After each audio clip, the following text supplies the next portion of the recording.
Never travel abroad if you don't know these things. When you go to Thailand, you realize that gender can be divided into 18 types. When you go to the Netherlands, you realize this is a country of giants, where elementary school students are all over 1.8 meters tall.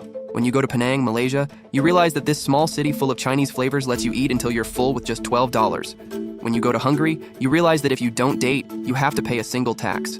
When you go to Sombrero Island, you realize that there truly is a place in the world without time. When you go to New Zealand, you realize there isn't a single snake there. When you go to Africa, you realize that penguins don't only live in Antarctica, but also along the southern coast of Africa. When you go to Egypt, you realize that the area around the pyramids is not a vast desert, but a densely populated city. When you go to Iceland, you realize there isn't a single mosquito there. When you go to Dubai, you realize that lions and tigers can be kept as pets. When you go to Germany, you realize that working overtime is against the law. When you go to Northern Europe, you realize that men stay at home to take care of children, while women go out to work. When you go to Scotland, you realize that men there really like wearing skirts. When you go to Greece, you realize that although Greece was founded less than 200 years ago, the country has gone bankrupt 4 times.